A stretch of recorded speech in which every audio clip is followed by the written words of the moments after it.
നമ്മുടെ നവാഗതനായി ഭാരതീയ ജനതാ പാർട്ടിയിലേക്ക് എത്തിയ ശ്രീ റെജി ലൂക്കോസ് നമ്മളോട് ആദ്യം സംസാരിക്കും. പ്രിയങ്കരനായ രാജീവ് ജി,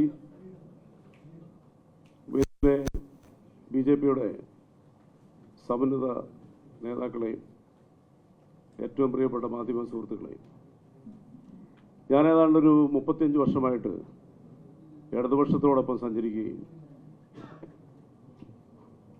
കേരളത്തിലും അമേരിക്കയിൽ ഒരു വർഷം ജീവിച്ച ആളാണ്. അവിടെ മാധ്യമപ്രവർത്തനം ഫ്രീലാൻസായിട്ട് നടത്തുകയും പാർട്ടിക്ക് വേണ്ടിയിട്ട് കൈരളി ചാനലിൽ തുടക്കത്തിൽ തന്നെ കേരളത്തിൻ്റെ ഇടതുപക്ഷ ആശയങ്ങളും അതിൻ്റെ വളർച്ചയെക്കുറിച്ച് 10-20 എപ്പിസോഡ് പ്രോഗ്രാം ചെയ്തു. 4-5 വർഷം ഞാൻ ആ TV-യിൽ പല പ്രോഗ്രാമും ചെയ്തിട്ടുണ്ട്. കോളമിസ്റ്റായിട്ട് പല മാധ്യമങ്ങളും എഴുതിയിട്ടുണ്ട്.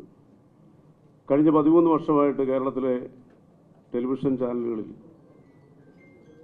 വലിയ ഗ്യാപ്പില്ലാതെ കൊണ്ട് തന്നെ ഞാൻ സംവാദങ്ങളിൽ പങ്കെടുക്കുന്നുണ്ട്.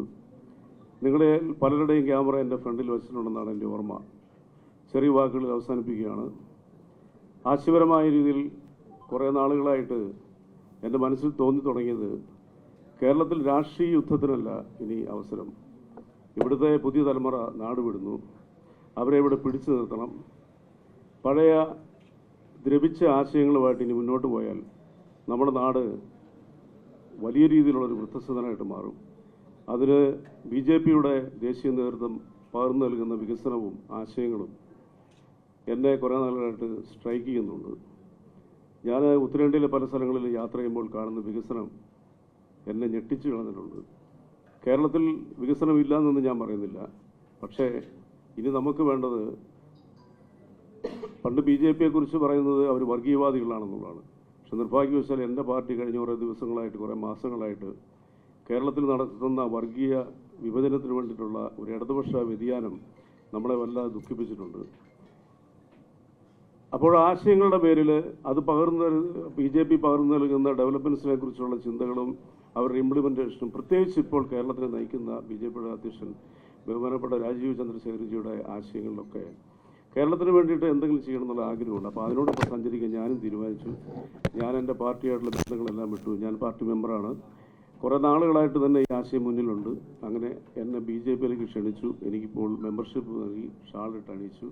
ഇന്നീ നിമിഷം മുതൽ എൻ്റെ വാക്കുകളും എല്ലാം പ്രവൃത്തികളും ബി.ജെ.പി എന്ന് പറഞ്ഞ രാഷ്ട്രീയ പ്രസ്ഥാനത്തിന് വേണ്ടിയിട്ട് അത് കേരളത്തിൽ വിജയത്തിലേക്കെത്തി കേരളത്തിൻ്റെ ഭരണം കേരളത്തിൽ കയ്യേറാതെന്ന് ഞാൻ പറഞ്ഞ ഞങ്ങളുടെ കോട്ടയം ഭാഷയാണ്. നിങ്ങളതിനെ പ്രതികരിക്കുന്നത് ായിട്ടായിരിക്കണം. ബി.ജെ.പിക്ക് വേണ്ടി ഒരു ശബ്ദമായിട്ട് അവസരം കിട്ടി ഇനി മാറും കേരളം. ഇനി ആവശ്യം നമുക്ക് ഈ അധപ്പതിക്കുന്ന രാഷ്ട്രീയ ചിന്താഗതികളല്ല, വികസനത്തിൻ്റെ ഡെവലപ്മെൻറ്റ്സിൻ്റെതായിരിക്കണമെന്ന് ആഗ്രഹിക്കുന്നു. അതിന് ബഹുമാനപ്പെട്ട രാജീവ് ചന്ദ്രശേഖരജിയുടെ ആശയങ്ങളോടും ബി.ജെ.പിയോടും എൻ്റെ ഏറ്റവും അടുത്ത സുഹൃത്തുക്കളിലൊക്കെയാണ് ഇതിനകത്തിരിക്കുന്നത്. ഞാനും സുരേഷൊക്കെ എത്രയോ വർഷങ്ങൾ സംവാദങ്ങളിൽ ഏർപ്പെടുന്നു. അവർക്കെല്ലാം ഒരുപാട് നന്ദി പറയുന്നു. ഇന്നീ നിമിഷം മുതൽ ഇപ്പോൾ എന്നെ ഒരു ചാനൽ വിളിച്ചു ഇന്ന് സംവാദത്തിന്. അപ്പോൾ ഞാൻ പറഞ്ഞു, സോറി, ഇന്നു മുതൽ എൻ്റെ ശബ്ദം വേറെ ആയിരിക്കും, വേറെ ഒന്നും ഞാൻ പറഞ്ഞിട്ടില്ല. പ്രിയപ്പെട്ട മാധ്യമ സുഹൃത്തുക്കൾ, എനിക്ക് സപ്പോർട്ട് തരണം. ബി.ജെ.പിയുടെ മുന്നോട്ടുള്ള വളർച്ച വലിയ ഗംഭീരമായിരിക്കും. പ്രത്യേകിച്ച് കേരളത്തിലെ എന്താ പറയുക, നല്ല രീതിയിൽ പ്രവർത്തിക്കുന്ന ഏതൊരു മനുഷ്യൻ്റെ മനസ്സിൽ ബി.ജെ.പി കുടിയേറി കഴിഞ്ഞു.